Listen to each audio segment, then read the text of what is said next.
Do you want to, first of all, thank you everyone for coming today to Red Tent Storytellers. We are here today to have a great discussion. There we go. We got her up. Got Nat up here to have a discussion with the author of Terf Island, Fiona McAnena. I do it wrong. Hazel Moon's tried to practice with me, and so I'm going to let her say your name correctly. For some reason, it just keeps getting jumbled up on me. But thank you for coming today, and I'm going to turn it over to Hazel Moon. Yeah, hi everybody. Yeah, we're here with Fiona McAnena.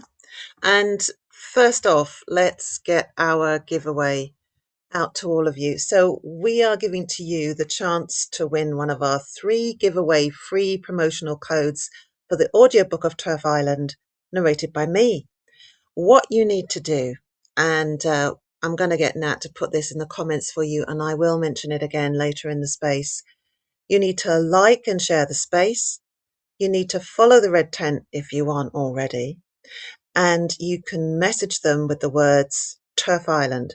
The first 3 to message the Red Tent will be the winners. Okay, let's get going. Now, Fiona, it's your first Twitter space. How amazing. Yeah, and it's not like I haven't spent a lot of time on Twitter, because that's, I think, where I first got peaked. But yes, so it's fun to be here. Thank you.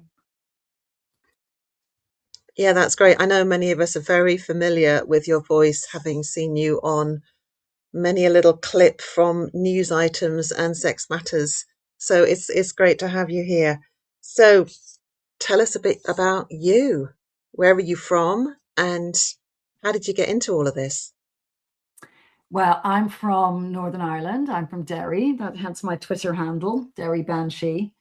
And some years ago, I think it was probably 2018, I stumbled across this character called Pips Bunce, who had been listed by the Financial Times, or an awards scheme sponsored by the Financial Times here in the UK, as one of the top women in business. But Pips Bunce was a man, and he dressed like a very conventional banking man in banking, 2 or 3 days a week. And then the other 2 days, he wore a blonde wig and really stereotypically over the top female gear, pink dress, fishnet tights, high heels, and called himself Pips.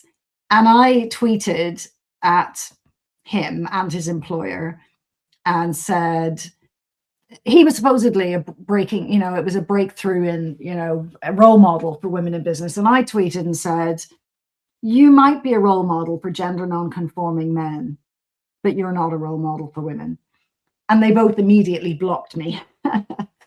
And so, of course, you see something like that and just think, you're a man.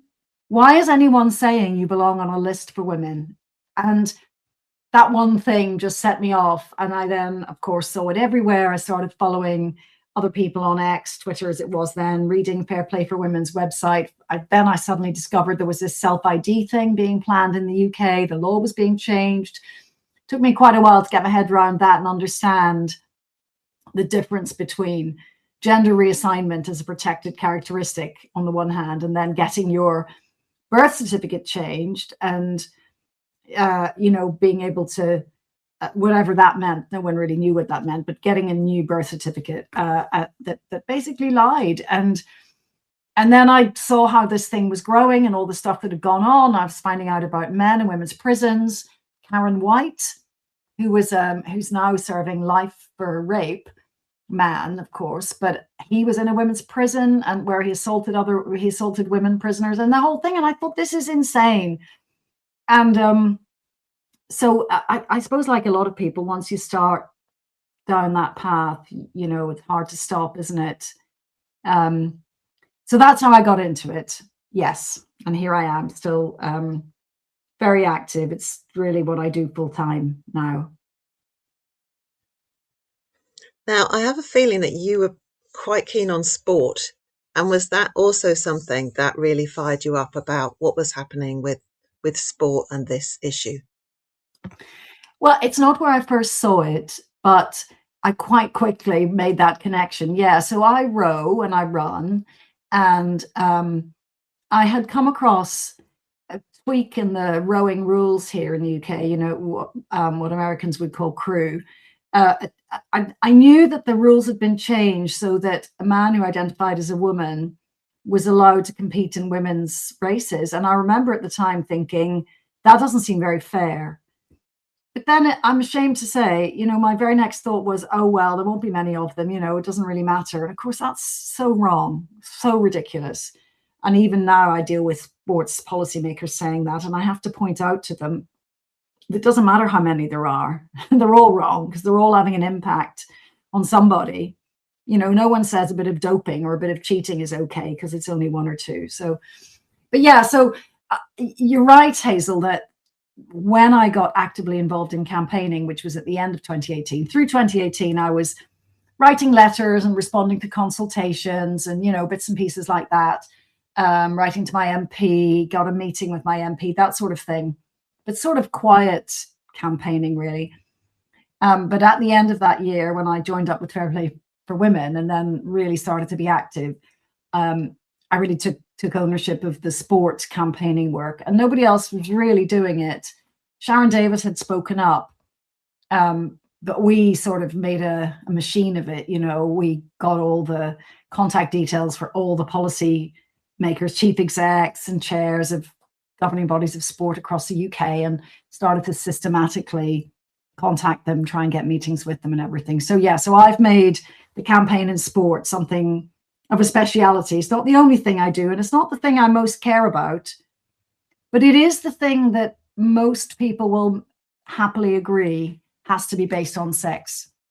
And so actually, as an indicator of why sex matters and why it's only fair sometimes to separate the sexes, sport is a really useful thing, and men get it too. I wanted to ask you a question about when you said that you can speak for gender nonconforming men. Were you surprised that, like, I know when I first peaked or realized something and it sat because I didn't know what was going on really, I was expecting more the women in the community around me locally to say as well, like, no, this is women need to have their spaces.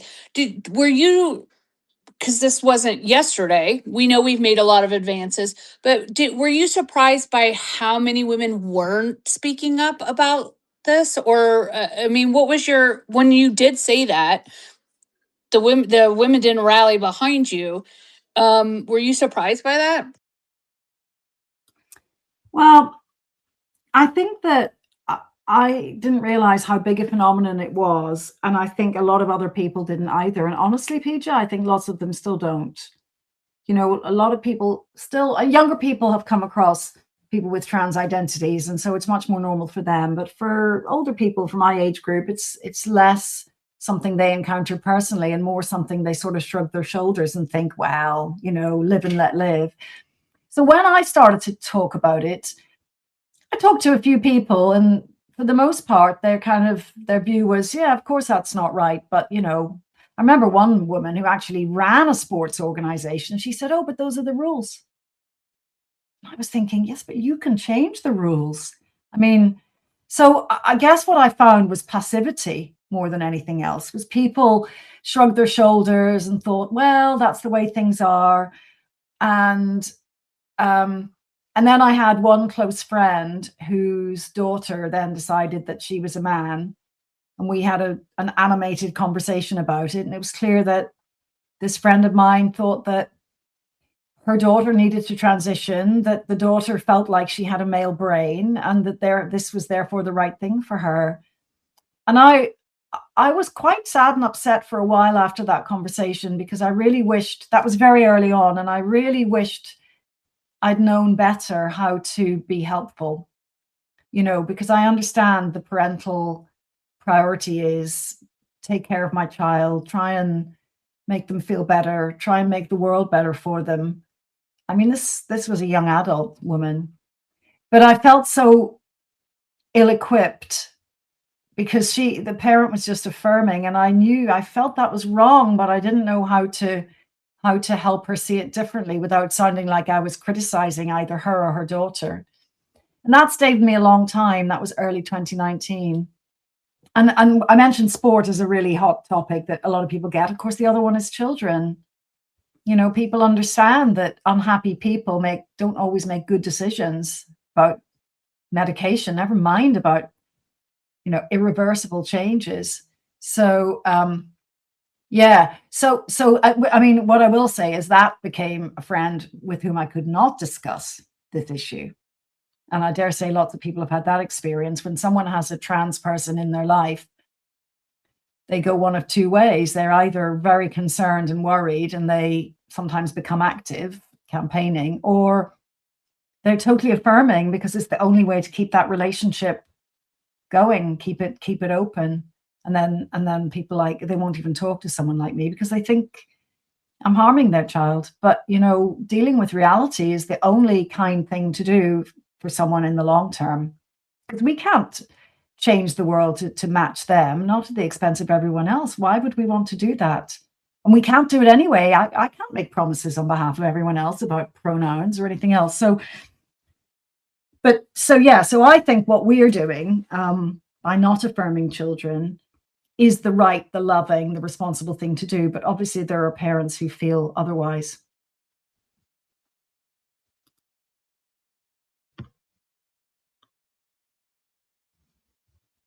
I think that's very true.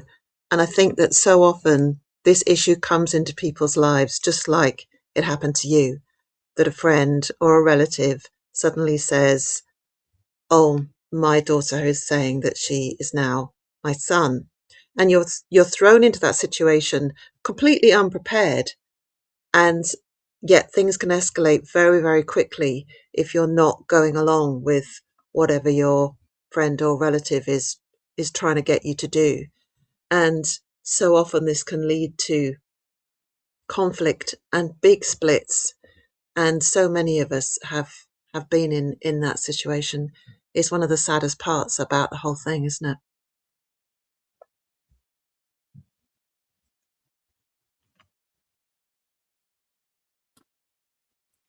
Well, I was leaving it with you there, Hazel. Yes, it is one of the saddest things. And actually, even now in my campaigning, the hardest thing I think I encounter is when a parent talks to me about their situation and their fears for their child or young person, the pain that, the emotional pain for the parent of seeing their child harm themselves. Sometimes they've cut them off. Usually, in fact, they've cut off parental contact. Not always, but that's the hardest thing. And actually, I don't have a right to be sad or upset about what's going on when I see the terrible impact it has on those people. And I think a lot of us involved in this work feel like that. That whatever outrage or disappointment we feel at injustices, from minor ones or that we might experience ourselves, all the way through to terrible things like women assaulted in prison, that when you encounter a parent who's going through trying to protect a child who's got this belief about themselves and wants to self-medicate, and maybe, like, I was at a meeting the other day where a father said, he talked about his children and said, my son's castrating himself. And that's so shocking and so painful to them, that nothing that any kind of abuse that we get is nothing compared to the pain of those people. And that's when I feel furious at the medical establishment. And if you read, well, as you, Hazel, know, of course, the chapter in my book about Stephanie Davis-Arai and her attempts to engage constructively with the world of gender affirming care and so-called gender medicine, it's really shocking. That's the thing that I think probably makes me most angry, is the people in the world of medicine who encourage this and don't question and try and stop other people from helping young people navigate their distress or confusion, helping them understand there could be other reasons why they feel how they feel, and different outcomes that might be better, healthier for them in the long term, would be healthier in the long term. So I think as I say in the book, the Stephanie chapter is, even when I was researching it, it was pretty shocking to me how right from 2016, when Stephanie talked to the clinicians at the Tavistock GIDS clinic, the Children's Gender Identity Clinic in the UK, she discovered they just didn't know what they were doing, and they were almost saying so. They would say, well, we're not sure, and why are there so many girls? She said, well, we're not sure. Yeah, it does seem strange. Maybe it's because being a girl is hard. Yeah. And why are there so many lesbians, or why are there so many autistic people? Yeah, we don't know. But no, curiosity to try and deal with it. Yeah. So I'll pause there. So let's go back in time a bit. And I think you were saying that you were volunteering as part of Fair Play for Women with Dr. Nicola Williams, who many of us, which were already in the Turvan community, were calling Dr. Nick, dear Dr. Nick. And so what brought you into thinking about writing a book about Terf Island? Well, so when I was working at Fair Play for Women with Nick, and I was a volunteer with her for 5 years, I got to know lots of other activists. We're a relatively small community, which is nice, but it's also a shame because a really successful movement would surely be a lot bigger. I wouldn't feel like I could know everybody.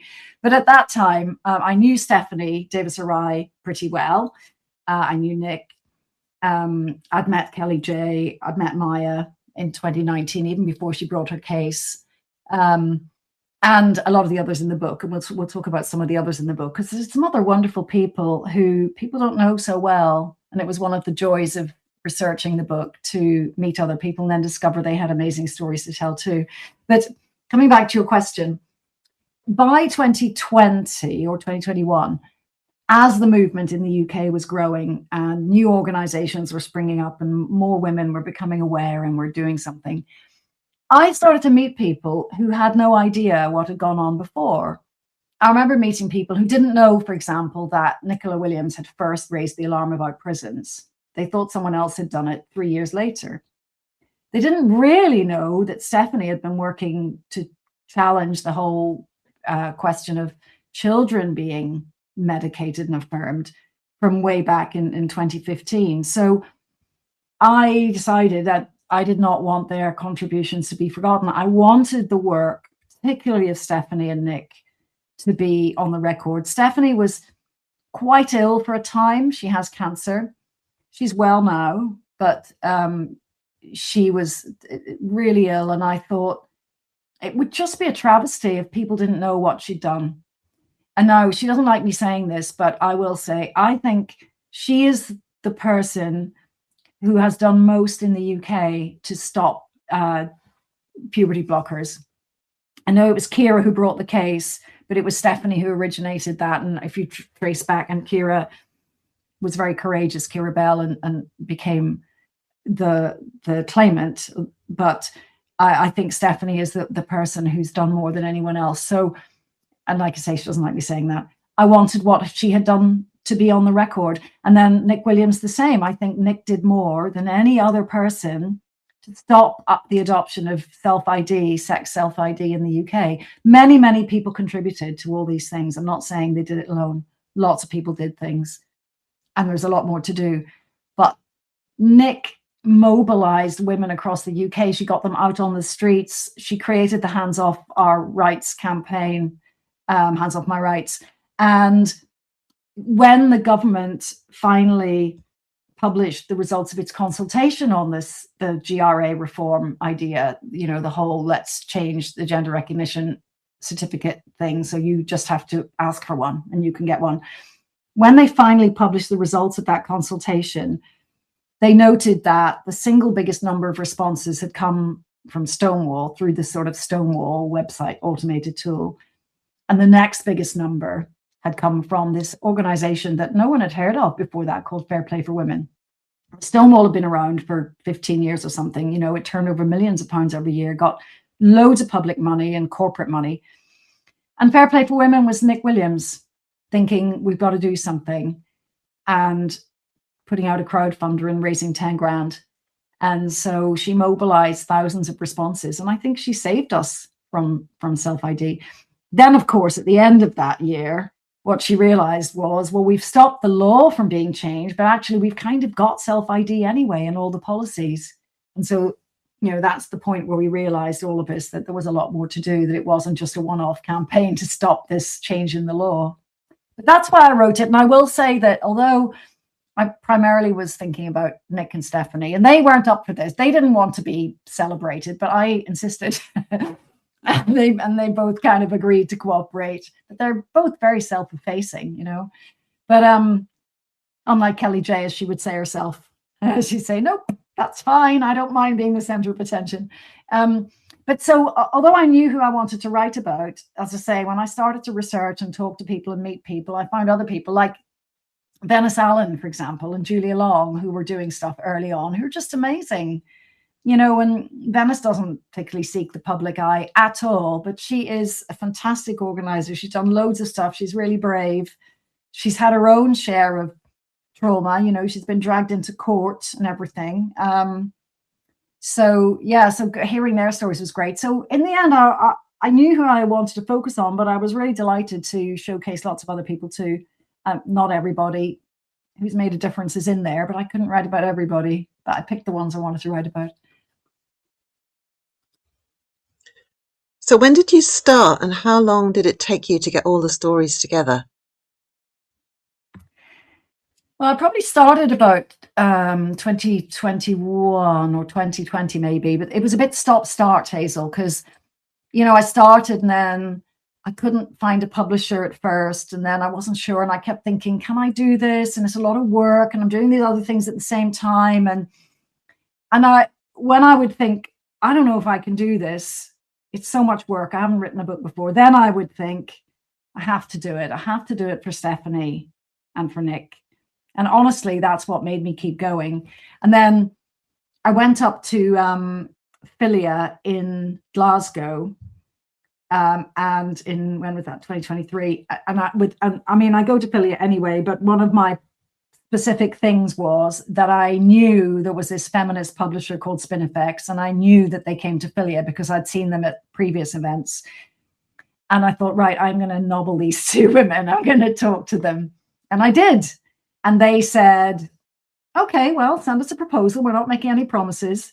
But that's how, and once I knew I had a good chance of being published, then I was really spurred on. And then I probably got it done through the whole of 2024. I was working on it a lot, and, spending a lot of time with the protagonists. And actually, I'm going down to spend the day with Stephanie tomorrow, which I haven't done really since I published the book.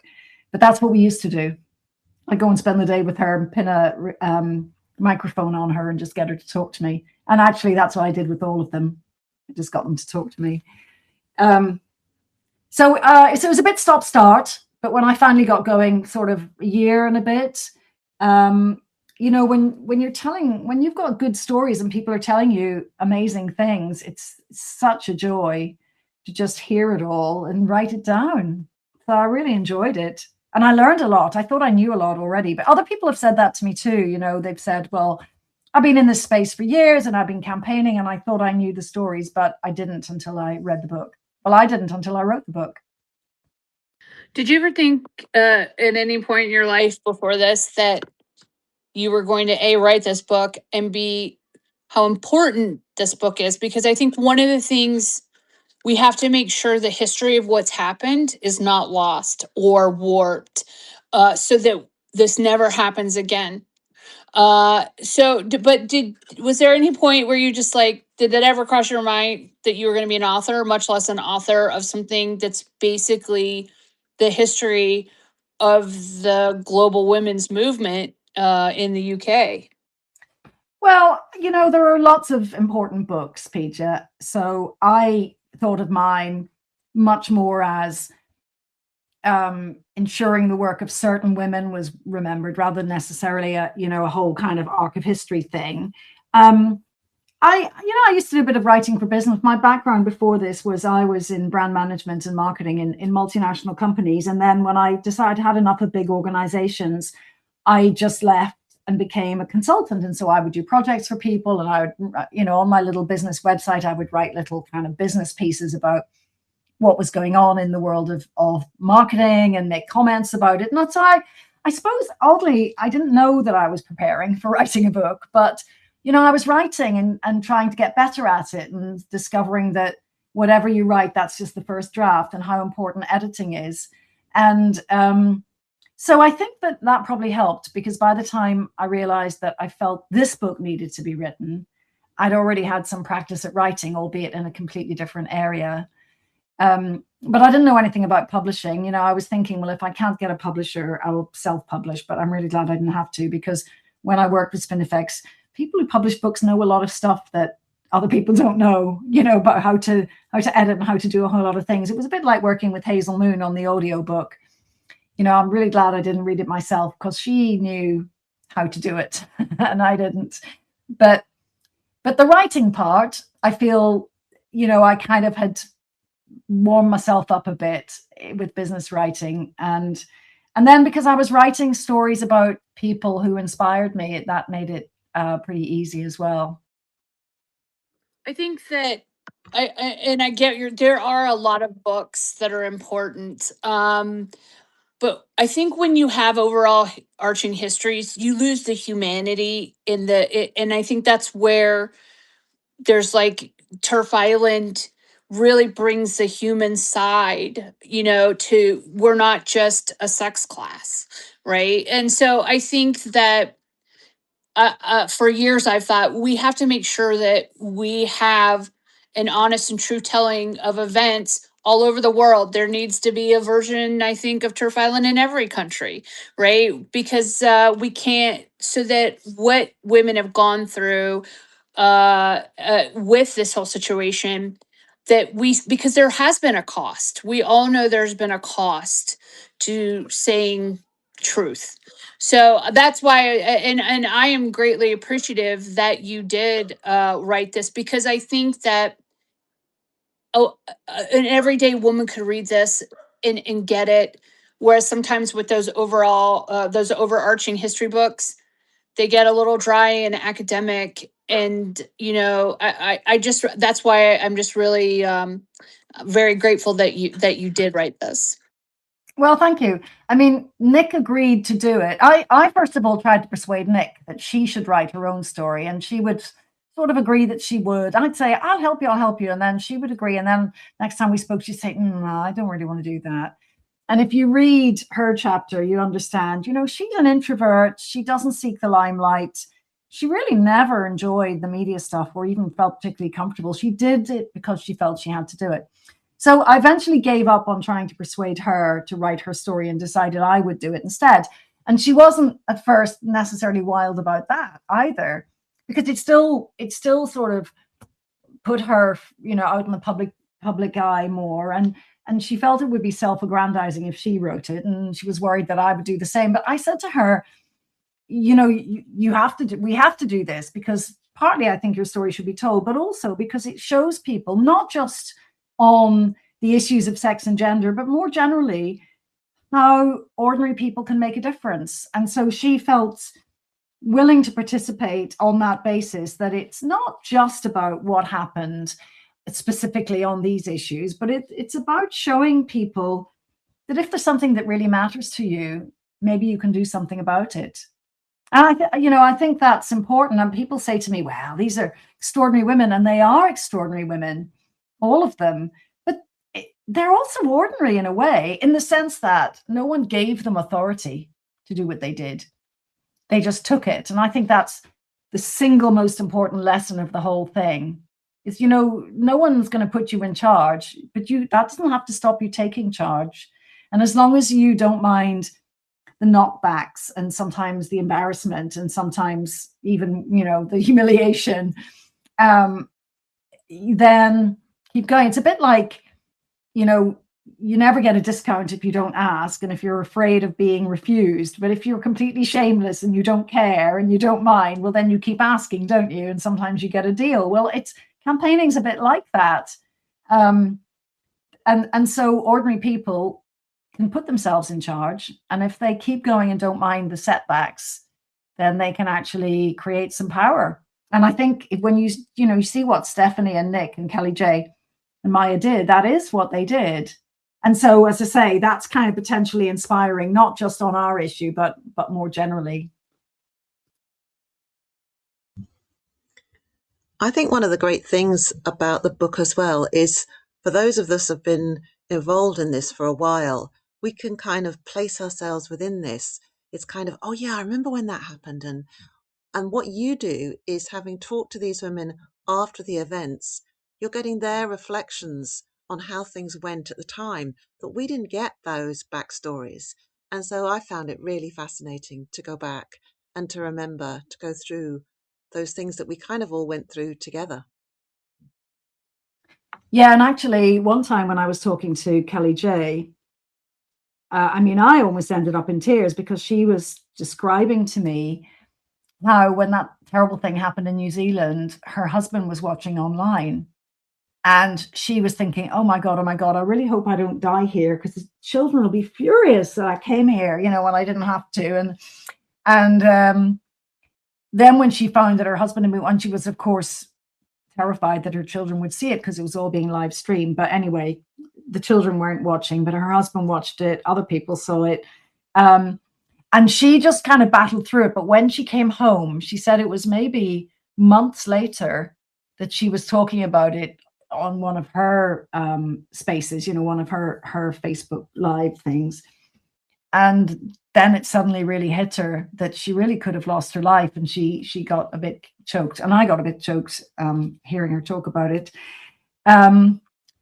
So yeah, exactly as you say, Hazel, the reflection and kind of people processing what happened. But as you know, her way is she just shrugs her shoulders and carries on. Like she said, she got big security gates at home because of people kind of threatening her at home. But then she still does everything that she does. She still travels. It's just extraordinary. Yeah, I really appreciated you following that Let Women Speak sort of worldwide tour that she was doing at that time, around sort of 22, 23, and taking us back to Albert Park and the Rotunda. And I remember being awake at midnight here in the UK watching it, as I'm sure many others listening were as well. And just your heart was in your mouth thinking, what am I watching here? What is going to happen? And even rereading it in your book, I did again feel that emotion. And also a thing I did was I followed up with the women who'd organized that event in New Zealand and found out, and this is a part of the story that I don't think anyone else really tells, found out what happened to the other people who were at that rally. When Kelly J got kind of dragged out, there were other people left behind and they couldn't get out. And eventually there was a police report about it, about how did it all go so wrong and who got hurt. And so I was able to find out a bit more of that, what went wrong in the planning, what went wrong afterwards. We kind of know that, in the planning, it's like, the police never really take us very seriously, it seems. Although I think that's getting better now. But yeah, putting that moment of Kelly J with the tomato juice over her, putting that moment in context, as well as giving a right firsthand sort of feeling of what it was like when she was right there in that rotunda and then trying to get out. Yeah. That was a moment when I was a bit choked, kind of in a not a good way. There's another moment where I get a bit choked when I read it. And that is when, and so I just want to say a nice thing now, having talked about a scary thing. When I think about Stephanie's experience of meeting J.K. Rowling for the first time, and I was involved in that in a really tiny way, which was that when that first Ladies Who Lunch thing happened, where there was this lovely lunch in London, and it was the first time that J.K. Rowling had sort of been, seen out in public doing her gender critical thing. And she was with a bunch of campaigners, and Julie Bindel, I think, had organized it. And, Maya Forstater and Helen Joyce, who I work with now, they were there. And there were all these different people there. And I remember talking to Shelley Charlesworth, who's sort of Stephanie's number 2 at Transgender Trend. I talked to Shelley about it afterwards, and I said, God, it's fantastic and how lovely and everything. And, we weren't invited, but that was fine. I didn't really know Julie back then, and that was okay. But we both said it's just a shame Stephanie couldn't be there. And then I had the same conversation with Marion Calder for Women Scotland, just because we were just chatting on the phone one time about something. And she and of course Marion's in Edinburgh and J.K. Rowling's in Edinburgh. And I just said, what a shame. It would have been nice and whatever. And Marion said, leave it with me. And so that was the catalyst for what I then explain in the book about how it came about. And of course, Stephanie didn't even know. She didn't know that's where she was going. So that's a moment that I always feel a little choked by, but in a really nice way.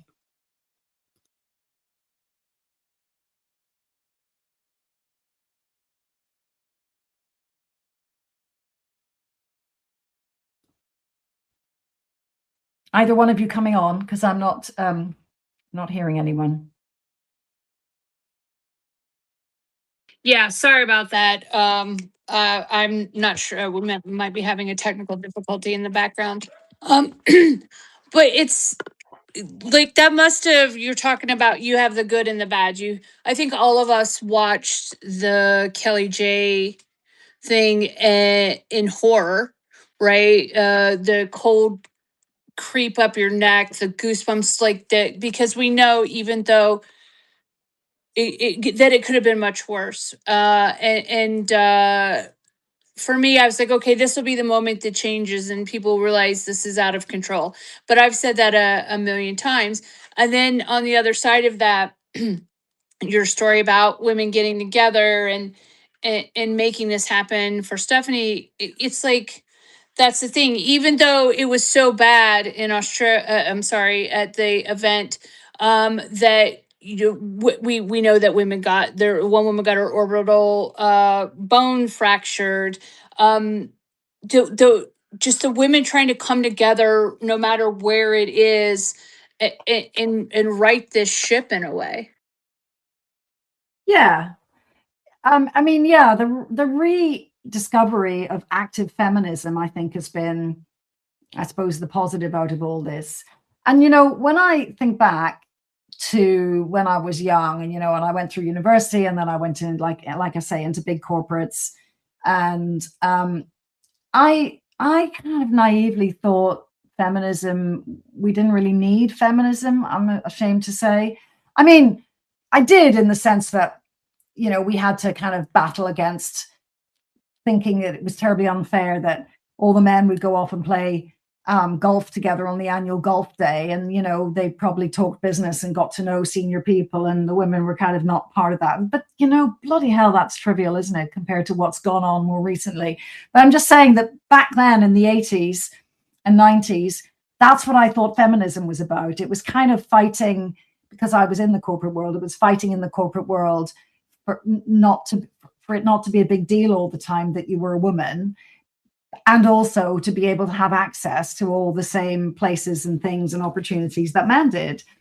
And I mean, those things still matter, but I kind of thought we'd progressed from the big stuff, and now it was just this stuff. And I didn't understand how much, I didn't really then have much clue about other things like prostitution, what that's really like, how they're nearly all trafficked. I mean, I have much greater awareness now in horror, and we have new things going on. And so to a point about women coming together, I was one of those middle class women in business doing fine who thought feminism was just about it being reasonable that I didn't have to wear a skirt always at work. I could wear trousers, because honestly, back before then, there was kind of real sexism about even silly things like dress codes. I mean, I guess it still is, but I completely failed to understand that there were still underlying problems that were far, far more serious. And I think that this movement has had that effect on a lot of women, that we've come to understand that women being treated as full human beings is really quite a recent thing that happened momentarily, and quite honestly is so easily lost. I'm really shocked by how fragile our status is as full human beings. And maybe there was some complacency. I was definitely complacent. I don't know about you. Maybe you never were. Tell me. No, I was. One of my son's girlfriends, when he was in college, her identical twin sister was identifying as a male, and they looked exactly alike, except her sister wore her cap backwards, had her hair shorter, and they gave her a different name. And it didn't even occur to me that I should think something, because I was in that mindset that, oh, it's so very rare, right? It's so very rare. The whole, and then my nephew went in school because I'm in Washington State, which is self ID sanctuary in the U.S. My nephew's girlfriend would go on testosterone, come off of it. Like, she would change every couple months as identifying as male or female, and she'd come off of the testosterone, and then she'd go on it, and then she'd come off of it. And I have no idea what the repercussions to her body has been. I know it's bad. But I until I saw the video of Posey Parker here at the Will Thomas meet. That's, for me, was the straw that broke the camel's back. And I realized that uneasy feeling I had that something here was off really kicked in. Oh, yeah. Now, is that a good prompt for me to read a little bit about that from the book? Shall I do that? Yes. Oh, yeah, go ahead. Yeah, all right. Okay, so this is the moment when Kelly J is at the NCAA's, the National College Championships. And but of course, college championships in the US are like junior Olympics, because you've got these sports scholarships and people from all over who are national team prospects in their home countries, all going on scholarships to the US. And most of the American Olympic team comes out of colleges as well. Okay, so and Leah Thomas, Kelly J's up in the stands, and she's just watched Leah Thomas racing. Thomas duly won the race and was interviewed standing poolside. Kelly J had decided she would make her presence felt, and she called out over and over, "He's a man!" She felt it was important for the other people there, the young women who'd raced and the parents watching, knowing that their daughters had to get changed in changing rooms with a naked male body, and knowing that if they spoke about it, their daughters could lose everything: their place at university, their funding, their sponsorship, all the other networking, everything that came from being on that swimming team. I just felt it would be a complete dereliction of duty in those moments of silence if I didn't fill them with "he's a man," remembers Kelly J. It was sort of thrilling. She felt almost euphoric, like the boy who shouts that the emperor has no clothes. She's the one who calls it when most people are a silent part of the crowd. I guess my role, if I have any role, my role is to be the person that will actually say, "I can see the emperor's penis quite clearly." That can give courage to other people, as it did for Riley Gaines, one of the students who raced Leah Thomas at that swim meet. Riley has said that hearing Kelly J at the NCAA's showed her it was not so hard to call Thomas what he is, a man. And as we know, Riley Gaines has gone on to be a high-profile campaigner for protecting women's sport in the USA. And Riley says, "She's my role model. The word fearless gets tossed around a lot, but Kelly J Keane is the embodiment of it." Just below Kelly J in the stand, there was someone who was clearly a trans activist, clapping and cheering for Thomas. This person, face covered by a COVID mask, turned and looked up at Kelly J, who started a conversation about Thomas, saying, "Are you saying his body is the same as the other girls in the pool? Are you saying he doesn't have male advantage? I'm a woman, and that's not a woman." It was only as they were talking that Kelly J saw past the beard and the voice deepened by testosterone and thought maybe this person was a trans-identifying woman. So she said, "Have you got ovaries?" It was clear that the activist was presenting as a man, so just asking, "Are you a man or a woman?" wouldn't answer the real question. The campaigner didn't answer her question and said, "Can I ask you a question? Are you a biologist?" To which Kelly J, sounding exasperated, replied, "Oh my God, don't be ridiculous. I'm not a vet, but I know what a dog is." And that's the end of that one. When I have done that at events, people love to join in with "he's a man." And then that last line, "I'm not a vet, but I know what a dog is." And as you know, Kelly J went off and got a T-shirt with that on it and went and then in a local mall and then came back the next day wearing it. But that didn't go so well. She eventually got thrown out. Right, I'm pausing there. Back to you two.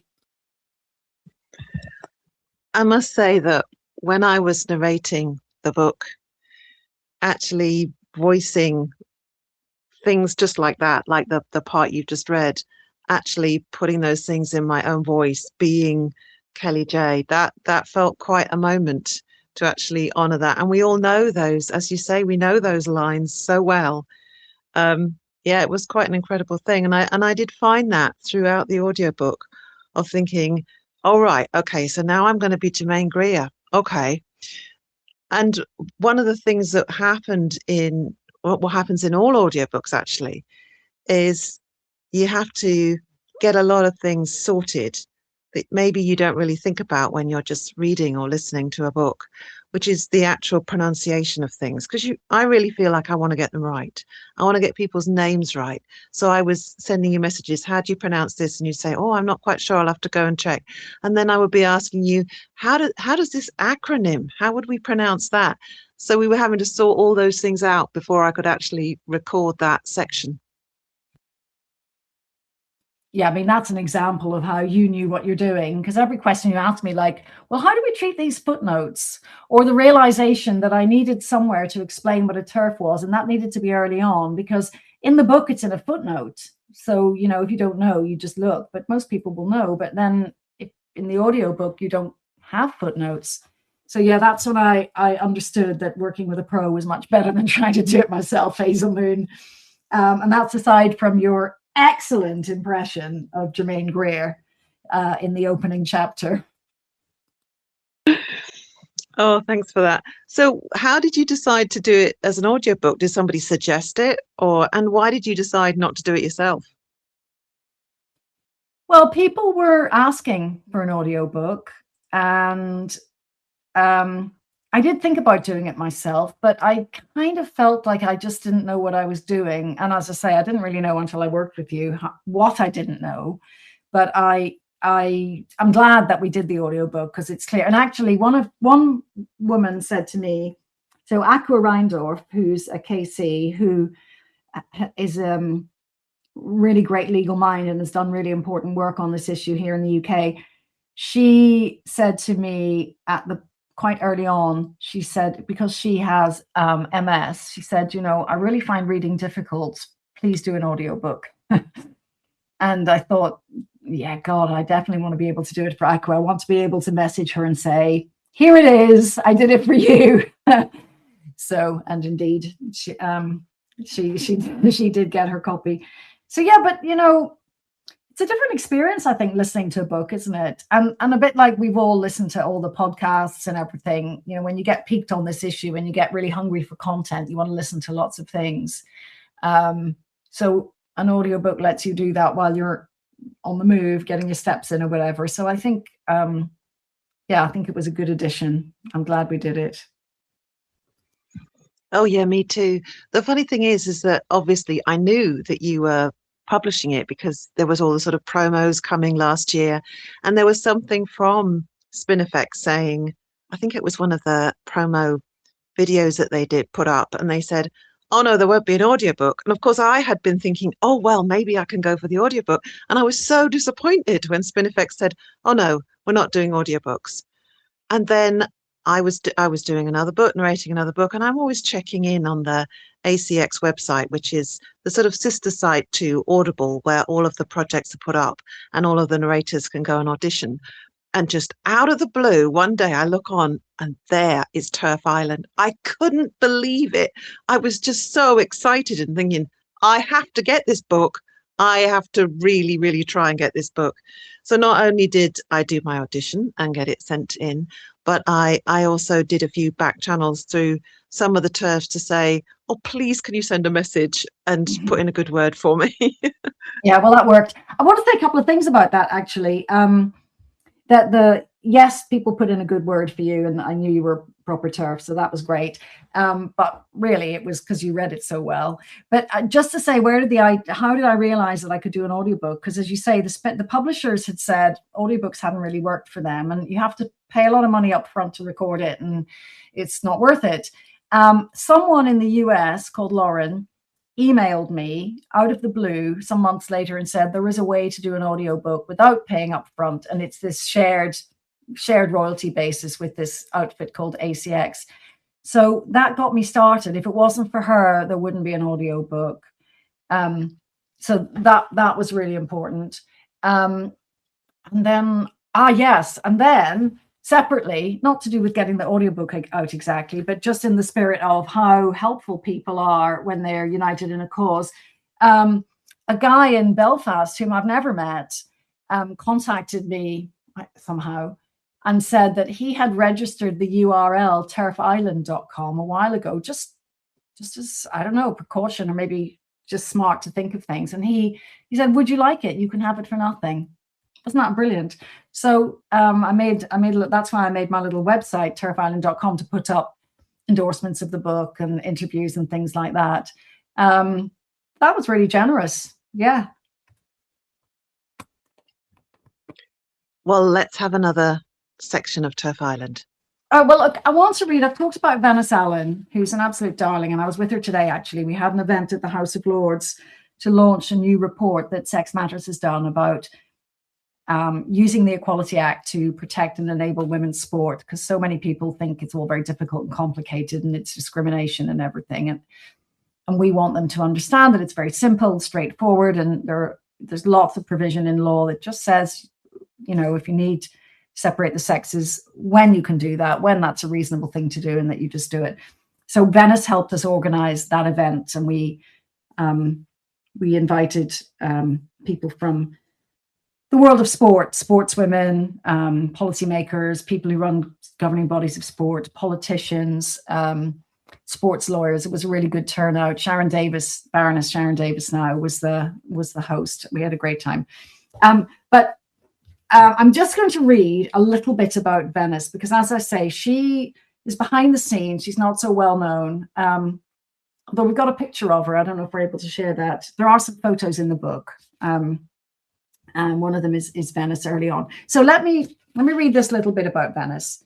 So after the assault on Maria McLaughlin at Hyde Park Corner by Tara Wolfe and others, because Venice had organized the meeting where that happened, and some people might remember that Maria was set upon, her phone was, her camera was grabbed and broken, and she was thumped and by these big guys in their 20s who identified as women. And there was a subsequent thing to that where she ended up in court and had to call the assailant she, even though he's a man, and got denied compensation because because the judge said she did it with a bad grace. Can you believe that? And Maria was a woman around 60 at the time. Anyway, but Venice had organized that event. So after that, Venice thought, we need to keep having meetings because we have to be able to talk about this. But the problem was venues. The first difficulty was that, like New Cross Library, they might cancel. This had happened to several different groups and continues to happen. And by the way, this is me speaking now, not from the book, but it's still happening now. But Venice had another worry after what happened to Maria. Every meeting like that I organized, I would wake up in the middle of the night and think, oh my God, is someone going to get hurt? Every single time.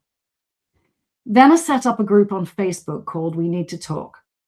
The group description was fighting against the war on women, children, and truth.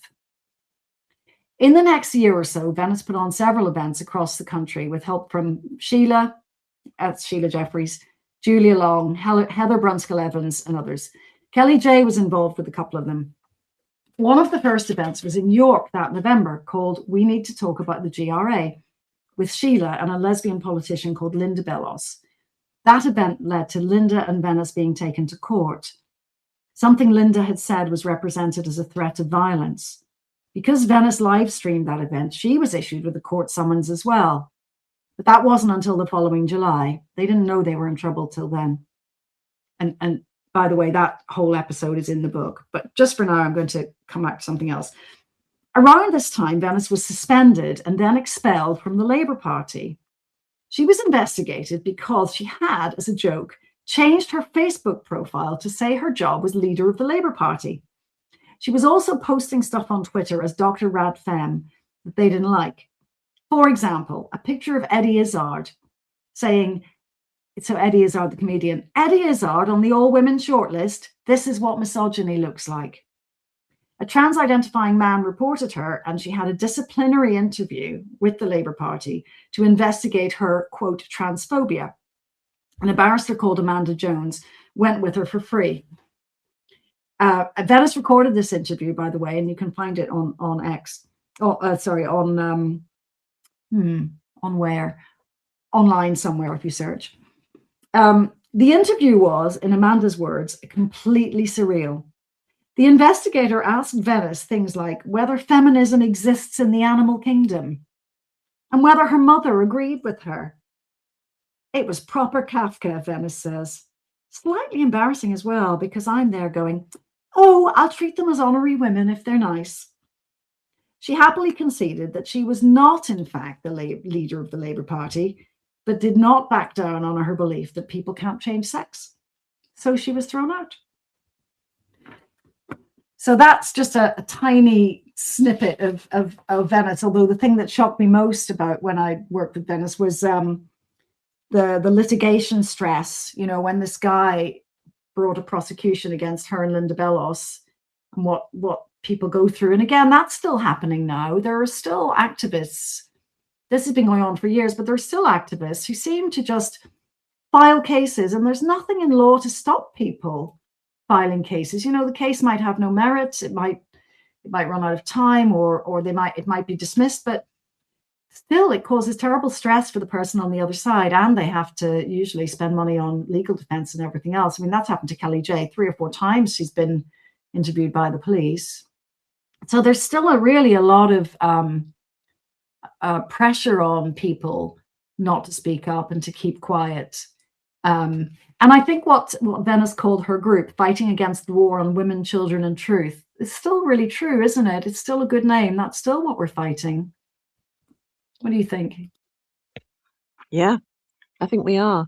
And of course, the more campaigning, the more we get this out, the more people are questioning, the more court cases, obviously, the Supreme Court judgment. Things are changing, but they're not changing as quickly as we want them to. And it's going to take a long time to get this rolled back. And yeah, that fight goes on. I just wanted to say, sorry, go on. I just wanted to reiterate our giveaway for those that have joined. Unfortunately, this is only for those of you in the US and UK, because that's all Audible will give us codes for. But we are giving you the chance to win one of our 3 giveaway free promotional codes for the audiobook of Terf Island, narrated by me. You need to like and share the space, follow the red tent if you aren't already, and message the red tent with the word Terf Island. And the first 3 to message will be the winners. Well, let's go back to you a bit, Fiona, because you talk a lot about everybody else, but you don't talk a lot about yourself. And I think that you recognize how much the women that you've written about didn't really want to be written about. And so let's go back to you a bit. So you were volunteering at Fair Play for Women, and then you got a great job with Sex Matters. Tell us about getting that job. Yeah, so you know, Nick and I worked really closely together for those years, and it was hard. just, I think we just reached a point where Nick felt she wanted to take a step back. We still talk, but at that point, I wasn't ready to stop campaigning, and so I had a word. I remember I had a word with Maya. I sat down with Maya. I said, "Can I meet you for a cup of tea?" And I sat down with her and said, "Well, Nick's taking a step back, and I'd rather be part of a group, and I'm not sure about just carrying on my own." And so she instantly said, "Will you join us?" Which was just perfect. That was 2.5 years ago, January, over 2 years ago. But the best part was she said, "Oh, I'm going to tell Helen." And then, as soon as I was on my way home, she'd messaged and said, "Oh, Helen's really pleased." That's Helen Joyce, the other director. She said they told me that literally like 2 days before or something, they had been together saying, "We need another person like us," because with only two sort of leaders and spokespeople, if one person's busy or one person's on holiday or one person tries to take holiday, then the burden falls entirely on the other one. And so they thought, we really need another person. And they, according to Maya anyway, they'd written a list, their wish list. And their wish list was, other people who were activists, who were all women, all who were in the public sphere already. But they felt they couldn't take someone out of an organization if they were already there. But Maya tells me that I was at the top of their list. So once I came along and said, actually, I'm kind of, we're not going to be really doing fair play for women in the same way anymore. Nick's taking a step back. Then it felt, to Maya at least, it felt like exactly the right thing. Because, you have to have a lot of trust, don't you, when you're working in this space? You don't want trust in two ways. I mean, you have to trust that your colleagues aren't going to say anything crazy or wrong or alienating, because that's very risky when you're a campaigning organization. You want to speak the truth always, but we also know that we have to bring people with us when we speak the truth. So understanding the organization's strategy and being kind of on brief and really kind of internalizing that so it feels completely natural and authentic. You can tell from other campaigners whether they're on the same page as you. So I guess that's why it made it work, because we already knew each other. All of the campaign groups in the UK talk to each other. Sometimes we get together as a whole group. We'll plan our response to certain things together, sometimes compare notes. Doesn't mean we all agree to do the same thing, but we'll talk. So that's how I came to join Sex Matters. And so from day one, it just felt completely natural. Helen and I are both brilliant, both inspiring, but we're very different personalities, and that's kind of good. Because I think it makes us stronger as a team. And then we have other people in the organization. It's a really good team. It's only about 12 of us. And almost nobody's full time. So it's a great place to work. We've got a fantastic head of media. That's why we get so much media attention as well. And are there going to be any more books in the pipeline, or are you just too busy? Well, I probably am quite busy, but I haven't got anything else planned. I'm not opposed to it, because it was so enjoyable. Finding things out, writing things up, and particularly because I really feel pleased to have got Stephanie's and Nick's stories out there, but I'm not currently planning anything. Other people say, oh, there should be a chapter 2, a sequel and everything. But anyone else can do that if they want to. And there will be more books. Other people are writing books. Like Akko Reindorf's writing a book, and hers is about the law, and also because she was an insider, she was on the commission of the Equality and Human Rights Commission. So other people have got stories to tell. And I know that Kara Dansky's got a book coming out too. So to what you said, Pija said earlier about the story of the resistance in other countries, Kara's got different people writing different chapters. So there's definitely more to come. Yeah. I did the online chapter for Turflandia. There we go. So when is that coming out, Pija? The fall. Okay. Not long to wait then. You've just got time to read my book and listen to it on audio, and then Kara's book will be out. I know it's like the first gift I'm giving my daughter-in-law when my granddaughter arrives. It's gonna be a copy. No, I'm just kidding. I'm just being silly. But yeah, no, I was honored to be asked to do it. I wanted to ask you because we like to sometimes go back even a little further.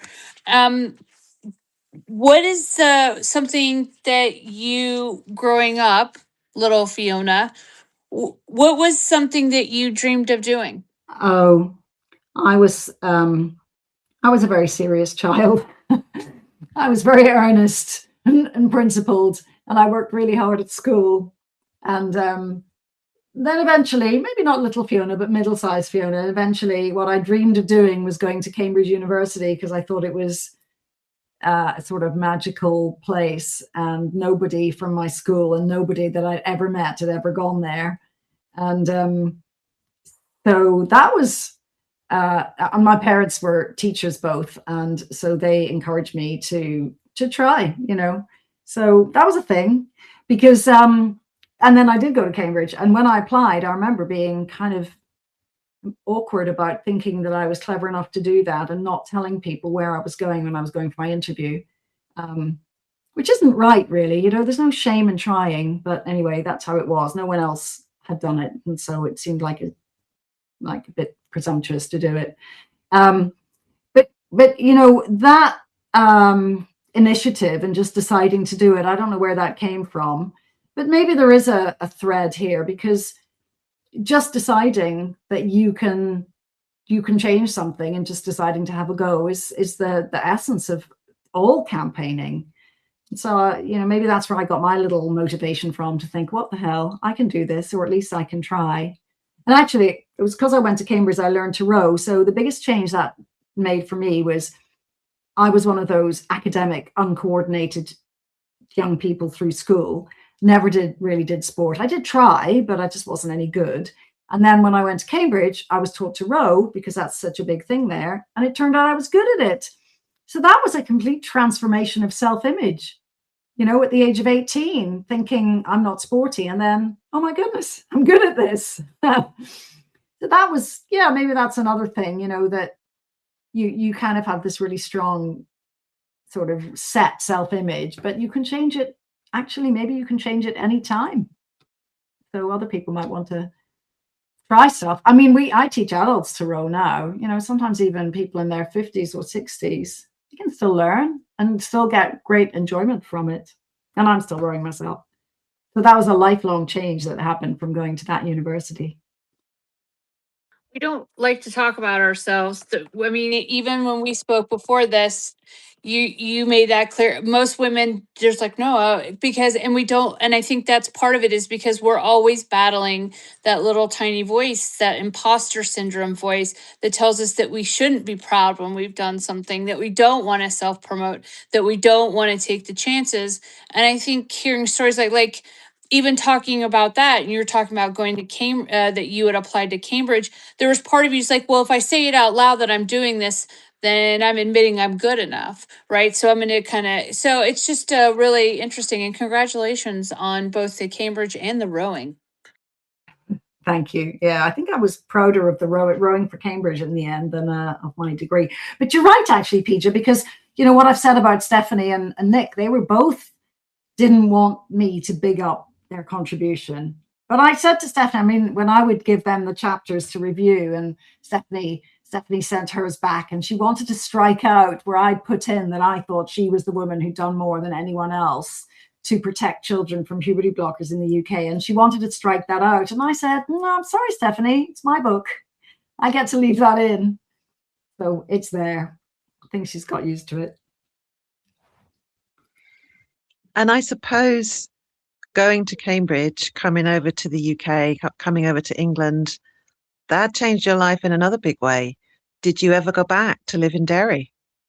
No, you're totally right. I mean, I didn't go back, but of course, you know, that happens to people from small towns all over the country, in whatever country you're in. You know, it must be the same in the US as well, that you come from a small town, you go to a big city, to the university, and you don't go back. You, on the other hand, Hazel, have gone completely the other way. Do you want to tell people about that? Yeah, that is true. I definitely did because I was born and lived in the suburbs of London.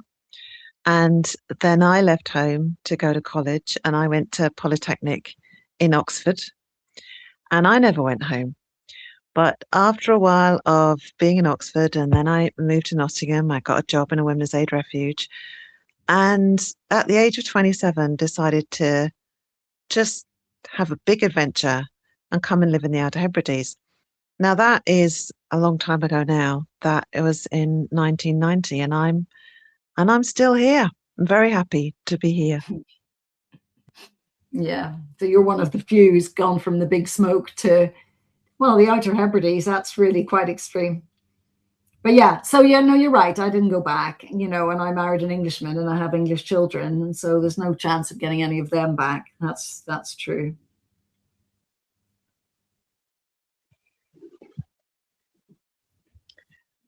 Just to say, if any of you do have a question or a comment for Fiona or about Terf Island, put it in the comments and we will try to get around to it.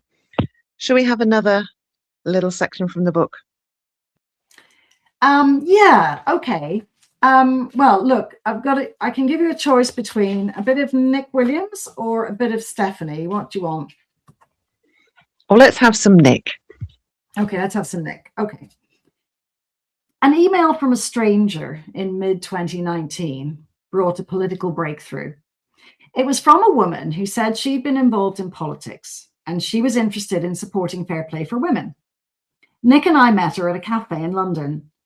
She'd been a government advisor, but she was out of a job at that point, part of the natural ebb and flow of politics. A new Conservative Party leader was about to be elected, and she was hopeful of a return to politics. I counselled her to be careful of revealing her turfy views before she landed secure employment.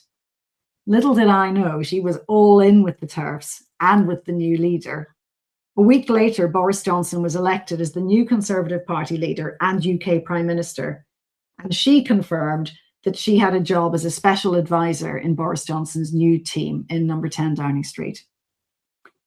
This led to two highlights of Nick's time as an activist.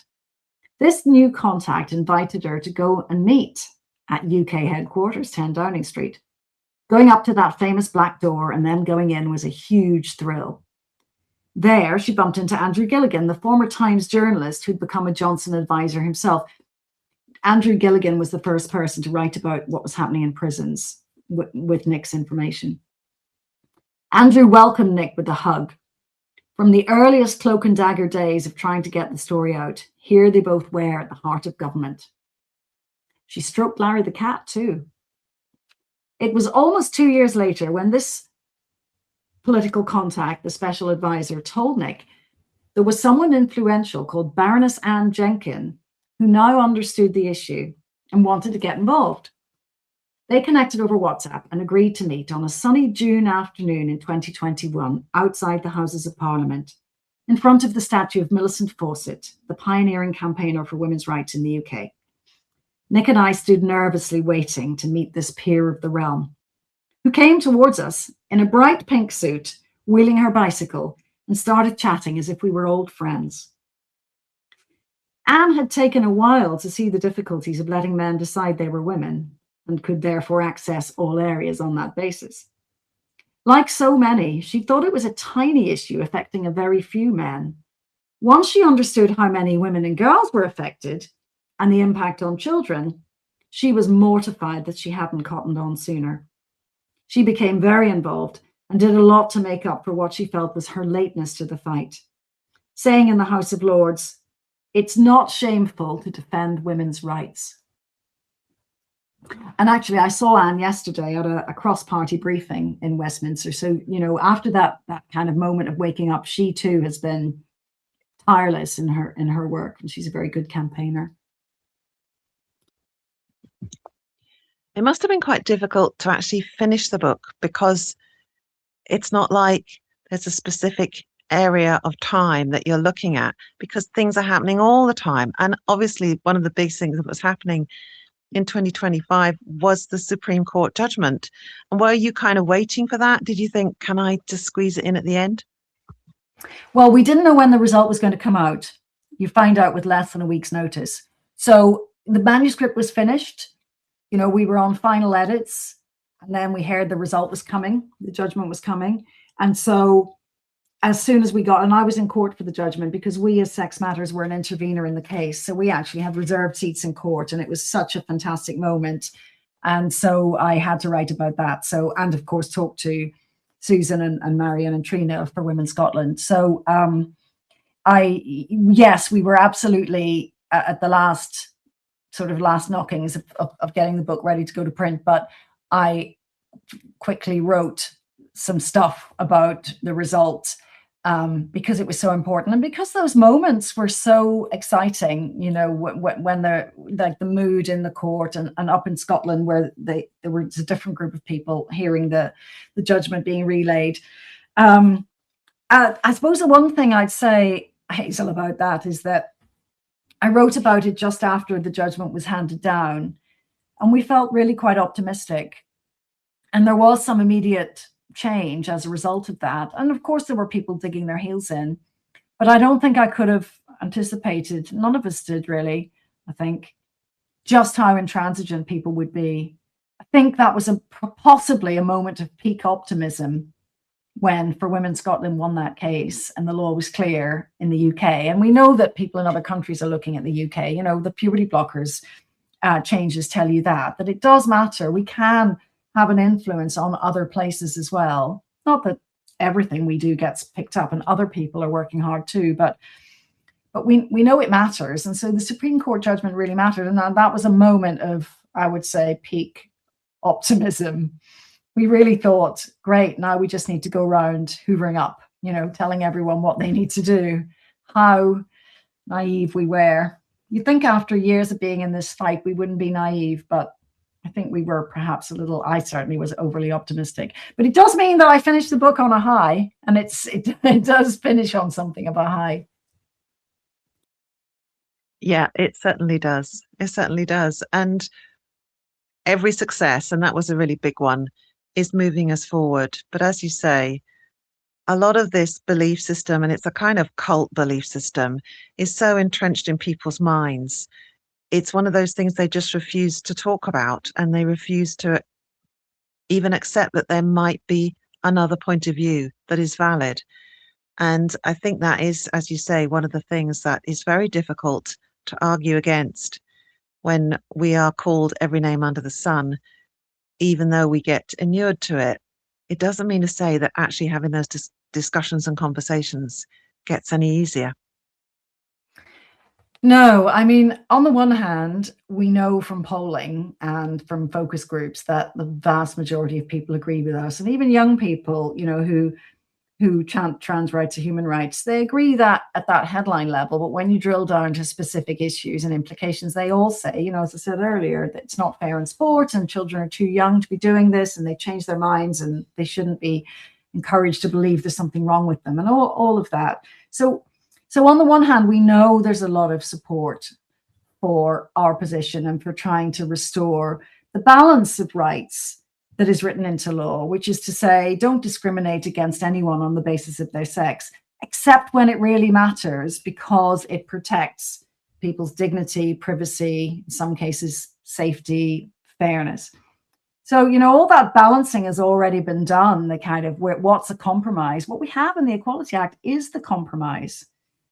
But anyway, so on the one hand, we have that. And on the other hand, as you rightly say, Hazel, we have still abuse, still aggression. Some people really suffering much more than certainly I've done, with, real nasty threats, the police getting involved, people trying to bring cases against them.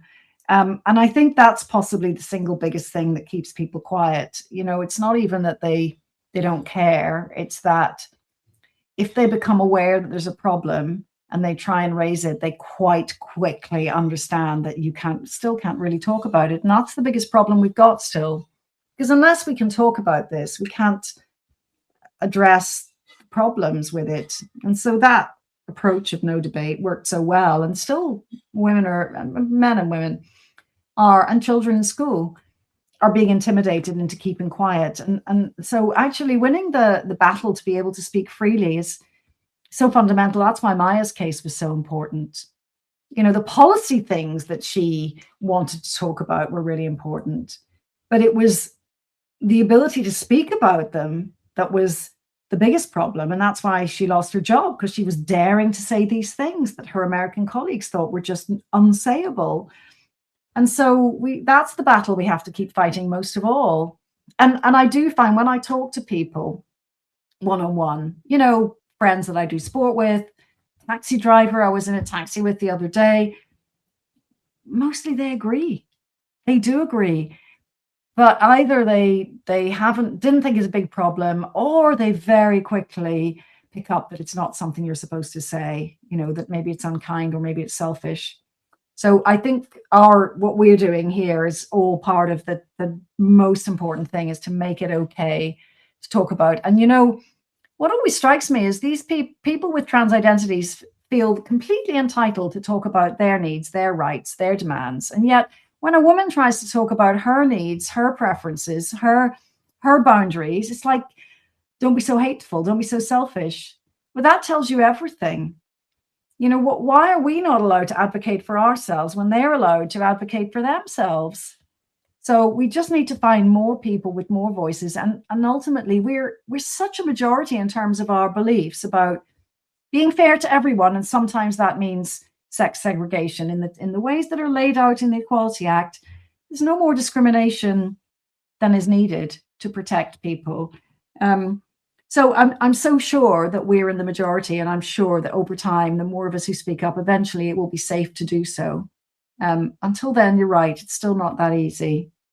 But on the other hand, it's very gratifying too, because people will say, you know, they email us, they sometimes come up to us in the street or one-to-one events or whatever. People will say, thank you for doing this. Thank you for what you're doing. And that's nothing to do with me writing a book. That's entirely to do with me daring to go in the media and talk about this. You know, and Stephanie did that in 2016, and Nick did it in 2017 when nobody was doing it. And Kelly J did it back then too. She was in the media, but then her problem was they wouldn't let her on anymore. But if you think back to that, they were in the media, those three, when almost nobody else was. That was really brave. Yes, it was. And I think obviously this book is about honouring those brave women and also all the ordinary women, and as they are ordinary women, who have said, I have to say no to this because it just isn't right. And I knew Stephanie and Nick through one of the original Facebook groups. I think Kelly J was in it as well, way back in 2016, 17. And as you say, it was a pretty small group of us then. And look how many of us there are now. It is so much bigger, and we're getting so much more success. I remember back in, I think it must have been in about 2007 or 2008, and I was involved with a women's music festival in Wales, and it was creeping in. And there, I think it had been a catering unit that had come on that was supposed to be all women, but there was a man there, and they kept themselves to themselves. They weren't really mixing with the rest of the women at the festival. But somebody came over and said, I think they've actually got a man there. And so we were talking about how we're going to protect our music festival. And we knew what had happened at Michigan, but we kind of thought, well, that's an American thing. And I sort of said something like, I remember having this conversation with a friend of mine saying, well, when women register or when we book musicians or caterers, maybe we'll just have to ask for their birth certificate. And this friend of mine said, have you not heard of the Gender Recognition Act? And I said, no. And she said, they've made it law that they can change their birth certificates. And I remember that stunned feeling of total shock that our government could let people change legal documents like that. I said to her, that can't possibly be true. That's ridiculous. But it was true, wasn't it? Yeah, I mean, but you know, there are still people who don't know this is going on, or they think that those people who've been allowed to do that must have had all kinds of medical interventions, and you know that they are definitely really, they feel like women and they will behave like women, and that no one will spot them. I mean, there's so many flaws in that. We won't even go there. But yeah, so that was like that man in that catering unit knew he wasn't supposed to be there. That's why he kept himself to himself. But it didn't stop him going there, even though he knew he was encroaching on women's boundaries and he would make some women uncomfortable. And so I had this conversation today with somebody actually who had someone they knew who transitioned 27 years ago, who was being very, very male, who transitioned. And this woman was telling me how this trans woman was really, really friendly and all that.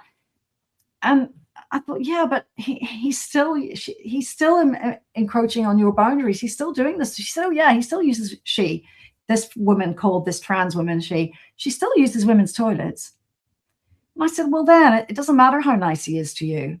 He's still, doing the thing that he knows women don't want. But I was kind of a bit shocked how that woman I talked to, she felt very strongly about certain parts of it, sport and so on. And yet this trans identifying man had sort of got round her just by being nice and somehow persuaded her that he was a bit more genuine. And I thought, well, but he's just meeting his own needs. Like, who knows what's in anybody's head? All we can see is people's bodies, just like you recognize that guy in the catering unit. And, good people don't go where they're not wanted, where the boundaries, where the category rules are that they don't belong. So I think you have to read something into that and say, there's a person who's willing to breach women's boundaries, who doesn't respect their preference that there should be no one male there. Doesn't matter how well behaved they are. Doesn't matter what medical interventions they've had. They're not respecting us as women. So, in their world, we're still not equal citizens, equal human beings with them. Their needs come first. And the real shock of all of this is how many other people have internalized that belief. I always say that's how you know that everyone knows they're not women. Because if they were women, they wouldn't be bending over backwards to accommodate these people's needs. They wouldn't be so dismissive of women who are objecting. That's how you know that they all know the truth.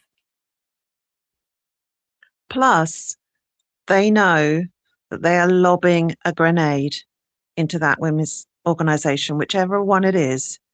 And over the years, that discussion about what are we going to do about men wanting to come in here became more and more difficult. And in 2015, that Women's Music Festival ended, not totally because of this, but that was the main reason. And that is one of the things I can never forgive them for, is the damage they have done to our events, our groups, our friendships, and particularly for lesbians, because it has been massive to lose our own social networks and our groups, to have men muscling in, calling themselves lesbians. It's been so disgusting. Mm. Yeah, I mean, again, because, that wasn't part of my world. I didn't really know what was going on. I don't know what the lesbian scene is like, but I have heard since about not just how the lesbian scene's been harmed, but the gay scene too. Like, somebody I know was on some gay men's weekend, and then there was this one woman there who'd had top surgery, bottom surgery, the whole. I'm sorry for using those euphemisms. And this guy said, he said, I'm a gay man. I thought I was going to be at an event with other gay men, and just the presence of this one woman and everyone saying, oh, here's so-and-so, and, he's one of us now. He said it just completely ruined the dynamic. And of course, that woman wasn't in any way a threat to those men physically. So a man turning up in women's spaces and lesbian spaces in particular is far more disruptive. As you say, that it's like they're throwing a grenade into the event. Yeah. And it's really selfish. And you know what? Anyone who had any kind of womanly feelings doesn't generally behave that selfishly. I mean, sorry, that sounds like a bit of a stereotype. I don't mean that. But I just think that the absolutely unapologetic centering of their own needs, regardless of the impact on other people, is not that commonly found in women. Rightly or wrongly, we're socialized to be a bit more aware of other people's needs. And we have to learn to ignore those feelings to some extent and make choices that are good for us.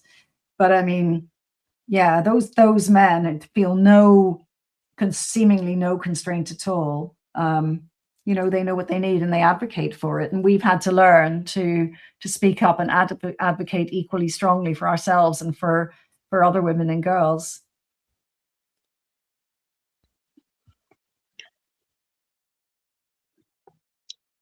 Well, I think we're probably coming to a close, but I'm so glad that you came to tell your story and about your amazing book, Terf Island.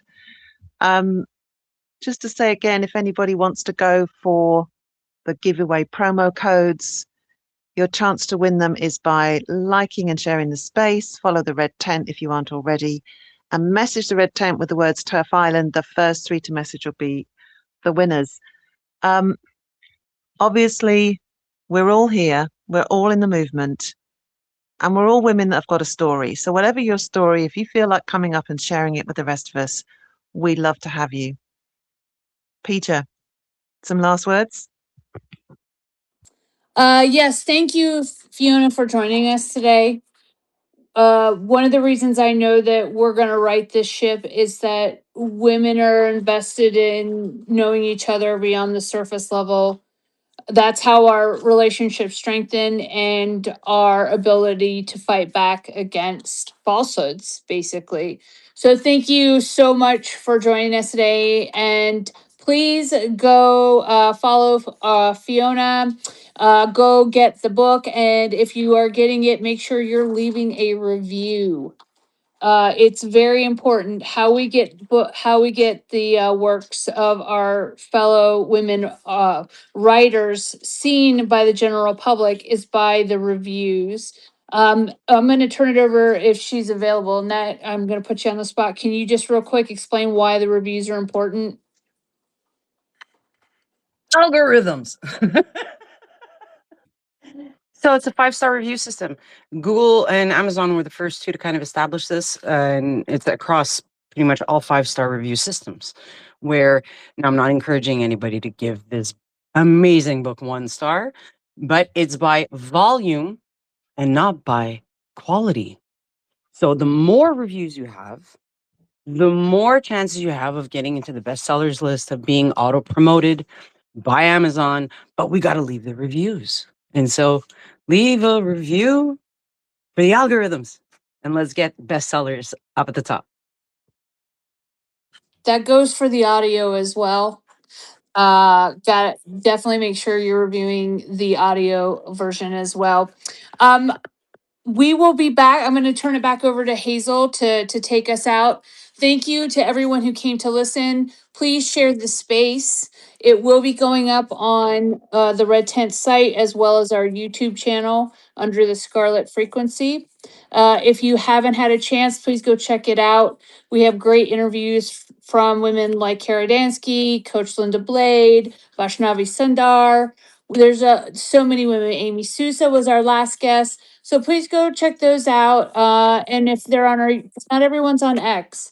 And so if you can get them over to our YouTube channel, they can hear the women behind the movement. And that's what's important.